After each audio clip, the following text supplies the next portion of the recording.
Meus queridos irmãos, primeira parte, a mesa da Palavra de Deus deste domingo, traz para nós, costumo sempre dizer, como nós gostamos de uma música bonita, clássica, uma canção que já entrou, não é, no sentimento universal, se tornam canções que a gente, e melodias que a gente não esquece,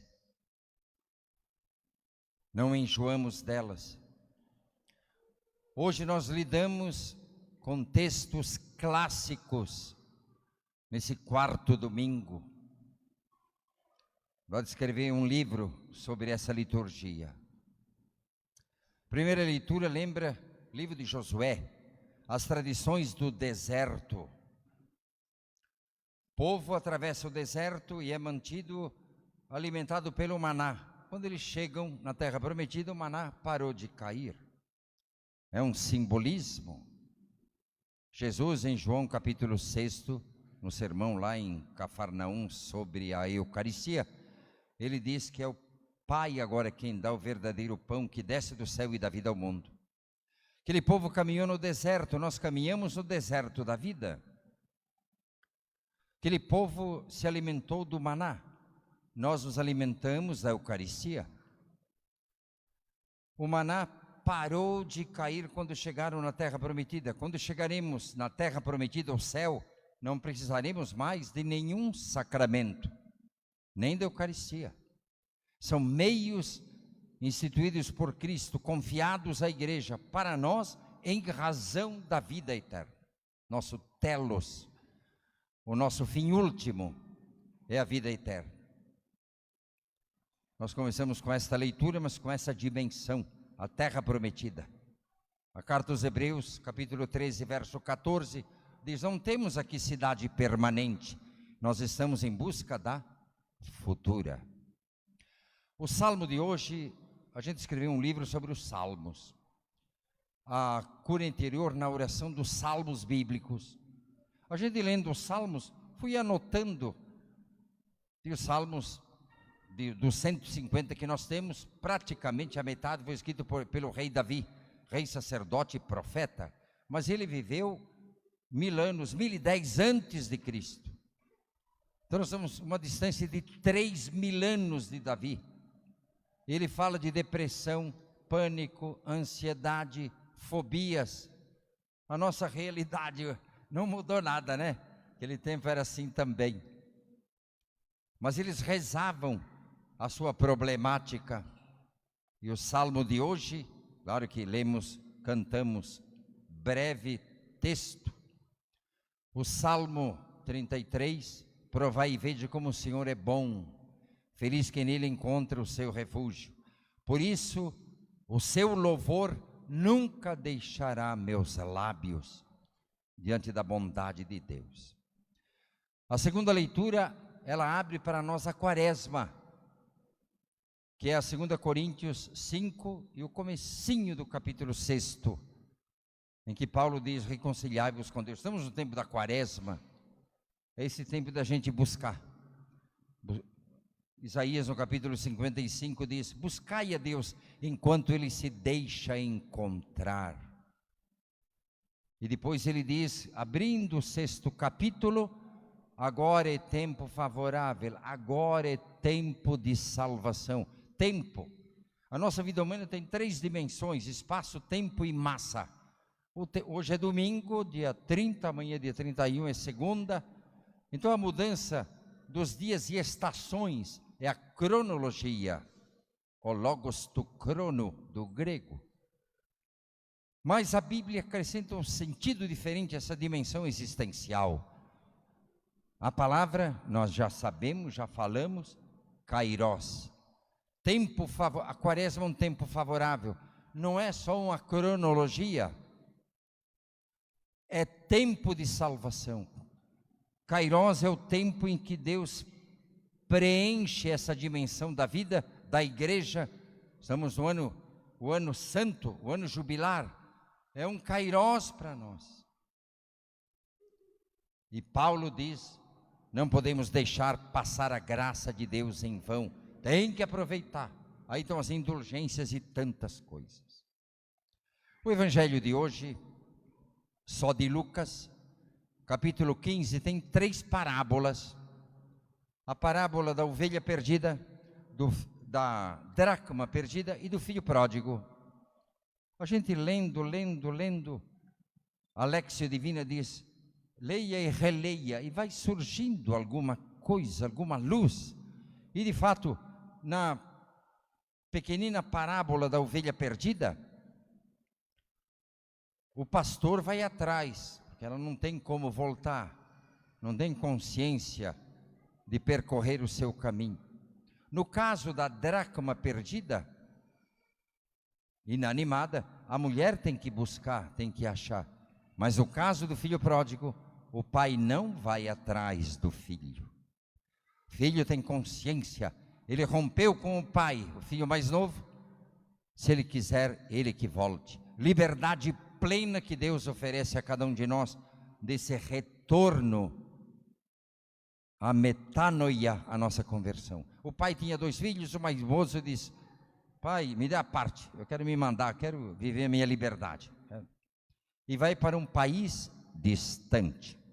Gente, aquele tempo, onde é que ele ia para um país distante? Não tinha meios de comunicação, de locomoção. A Léxio Divina diz, faça perguntas ao texto. O que é esse país distante? Ele se distanciou da casa paterna, do seu irmão, dos seus empregados, dos bens que tinha. E lá gastou a sua fortuna de forma dissoluta. Mas a gente não espera. Diz o texto de Lucas, jamais ele podia imaginar uma coisa dessas. Veio uma carência grande de alimento. Veio uma crise na região. E os amigos dele de farra se mandam. E ele sozinho vai cuidar da suinicultura. Rembrandt, Armenzazon van Rijn, século XVII, o maior expoente do barroco holandês. Ele tem um quadro chamado O Filho Pródigo na Taverna, onde ele retrata ele mesmo, como esse filho que tinha saído da casa do pai. Ele está sentado, olhando meio de lado. Quem vê o quadro de Rembrandt, Filho Pródigo da Taverna, eu também não sabia que ele tinha 2 quadros, parece que ele está tirando uma selfie, está sorrindo, uns penachos na cabeça, um copão na mão, e no colo dele sentada uma dançarina, mas com uma nota. Ele desenhou o rosto dessa dançarina, Saskia, a esposa que ele mais amou. No Museu Hermitage de São Petersburgo, norte da Rússia, de 3 milhões de peças, é o maior do mundo. Lá estão os autorretratos, especialmente da esposa que ele amou, Saskia. Mas ele retrata esse momento do filho pródigo, na taverna, dando risada, sorrindo, um copão desse tamanho, né? E a dançarina junto dele. Mas ele desenha essa mulher cuja perda jamais foi considerada, jamais foi medida. Perdeu várias esposas, perdeu vários filhos e morreu numa pobreza danada. Rembrandt, século XVII. Ele viveu entre os anos 606 e 669. Vamos dar uma pausa. O filho pródigo se viu na miséria, foi cuidar de porcos. Aí queria comer a lavagem, as bolotas lá que davam para os porcos. Viktor Frankl, um judeu muito piedoso, pai da logoterapia, ele analisa 2 momentos do filho pródigo.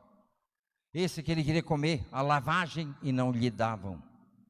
Ele diz, isso já é patologia, já é doença. Você vai comer lavagem, isso não é humano, você se desumaniza. Longe de Deus, você engole qualquer coisa, qualquer realidade. Você não tem discernimento. Segundo ponto, diz Viktor Frankl, ele, diz o Evangelho, entrou em si e refletiu. O que é que ele encontra nessa reflexão? Ele está no fundo do poço. Qual é a última instância que nós encontramos quando tocamos o fundo do poço existencial? Diz Viktor Frankl, a nossa consciência. A consciência dele ser filho. Ele começa a pensar, na casa do meu pai, eu tenho alimento, pão à vontade, eu tenho empregados, tenho roupa nova, eu tenho tudo que eu estou aqui morrendo de fome. Não pode, isso não. Caiu a ficha, a gente diria na linguagem moderna. Vou me levantar e vou ao Pai e vou fazer a confissão, pequei contra o céu e contra ti. E quando ele está chegando, o Pai que o viu, reconhece, vai correndo ao seu encontro. Li a Lures um comentário, o arrependimento anda, a misericórdia corre. E Deus o abraça, o cobre de beijos e chama os empregados, tragam um anel, símbolo da renovada aliança, tragam uma roupa nova para ele, tragam um calçado. Esse filho estava morto e reviveu. Padre Henri Jean-Marie Nouwen, que viveu entre os anos 1936 e 1996, escreveu muitos livros, esteve lá analisando o quadro de Rembrandt, escreveu um livro, A História do Filho Pródigo, a história de um retorno para casa. E Rembrandt diz, comentando esse momento em que Deus abraça o filho pródigo, que está voltando, e o cobre de beijos, ele diz uma coisa, eu diria, inusitada, acho que nós nunca pensamos, por isso que é bom ler, né? Diz Padre Henri Jean-Marie Nouwen, nós não estamos acostumados com um Deus que nos beija, que nos cobre de beijos, um Deus que nos abraça, um Deus que faz festa para nós. Nós não estamos acostumados. Tanto que o Evangelho vai dizer, há mais alegria no céu quando um pecador se converte do que 99 justos que não precisam de penitência. Padre Henri Jean-Marie Nouwen, Parábola do Filho Pródigo, a história do retorno para casa. Eu copiei no nosso livro o pensamento que ele fixa nesse acolhimento de Deus daquele filho que tinha se mandado embora. A parábola do Filho Pródigo que hoje ouvimos é a história que fala de um amor, divino, que existiu, prestem bem atenção às palavras, um amor que existiu antes que qualquer rejeição fosse possível. Mas é a história de um amor que permanecerá depois que todas as rejeições tenham existido.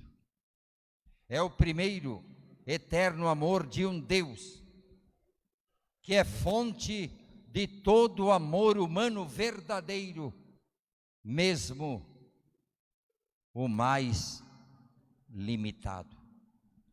Entram, faz aquela festa, música, o Ministério da Música estava lá, tocando e cantando, e o filho mais velho volta do campo, pede para um servo, o que está acontecendo? Teu irmão que voltou, o pai está fazendo uma festa e não queria entrar. Avisam o pai vem, filho, vamos entrar. Ele estava morto, reviveu, tinha se perdido, reencontrou-se.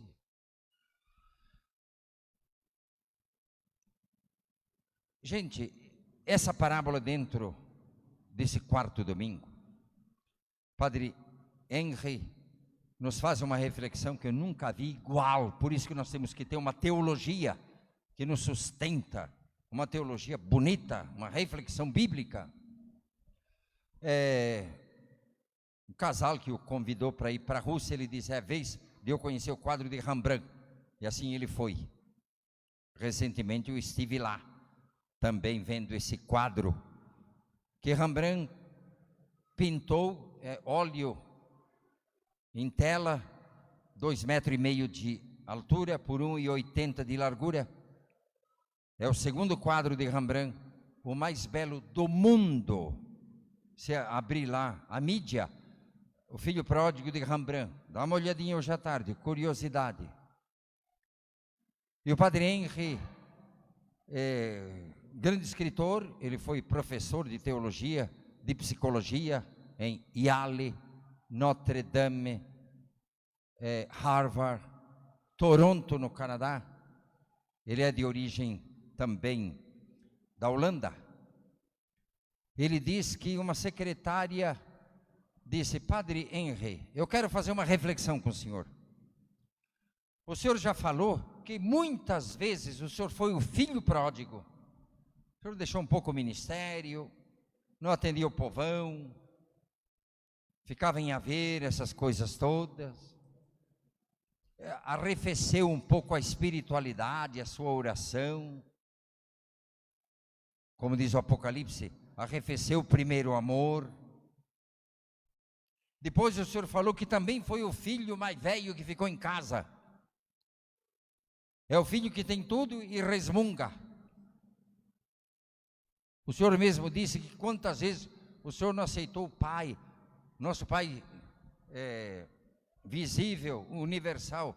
Você criticava o Papa, as estruturas da igreja, o celibato. E o Padre Henry, atento a essa observação de uma secretária, e ela diz o seguinte, que é a lição melhor que nós podemos tirar da parábola. Ela diz ao Padre Henry Jean-Marie Nouwen: não está na hora agora de você ser o Pai misericordioso da parábola? Caiu a ficha para ele, nunca ele tinha pensado. Se transforma a vida dele.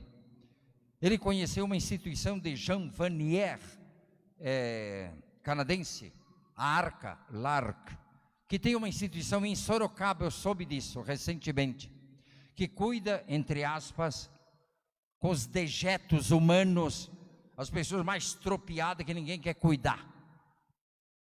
A Arca.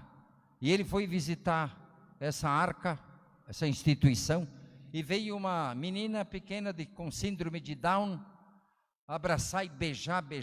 Ele sentiu uma repelência com relação a essa menina. Nossa, esse negócio, né? Eu falei: deixa eu entrar lá.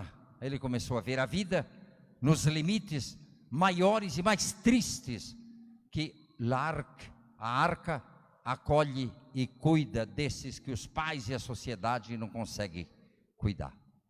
Esteve nos anos 80 no Peru, fazendo um trabalho nesse país, um trabalho com a maior pobreza do mundo. Transformou a sua vida quando ele se colocou diante do quadro de Rembrandt.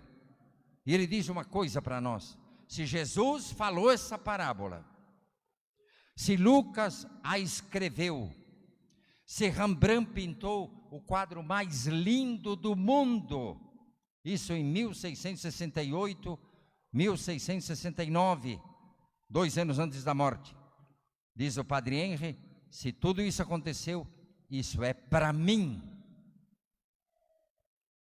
E mudou a vida deste sacerdote, transformou a atividade pastoral dele, contemplando esta parábola de Lucas, e ele diz: aprendi que eu tenho que ser o Pai misericordioso, acolher as pessoas, compreender seus limites, não condenar ninguém. Aquele pai não xingou o filho, não o castigou, o abraçou e o beijou, o que a gente não espera de Deus, uma atitude dessa.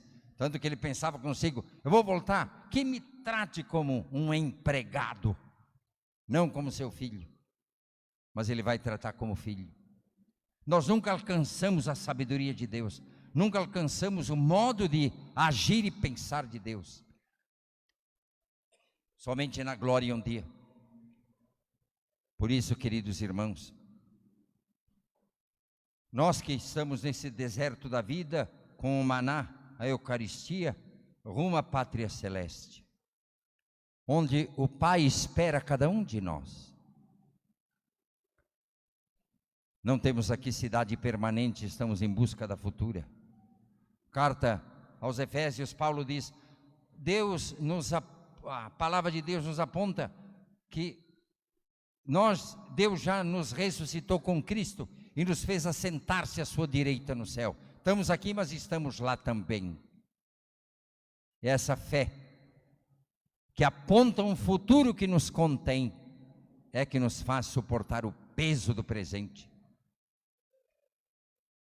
Nós caminhamos para lá, o Pai está sempre à nossa espera. Temos graus de conversão, de metanoia. Às vezes a gente precisa de uma conversão pesada, profunda. Outras são atitudes de conversão, de devoção, sempre melhorando, aproveitando a quaresma, aproveitando esse tempo de salvação para crescer na fé e colocar diante de nós o Pai misericordioso, que um dia estará esperando cada um de nós para nos dar aquele abraço de duração eterna.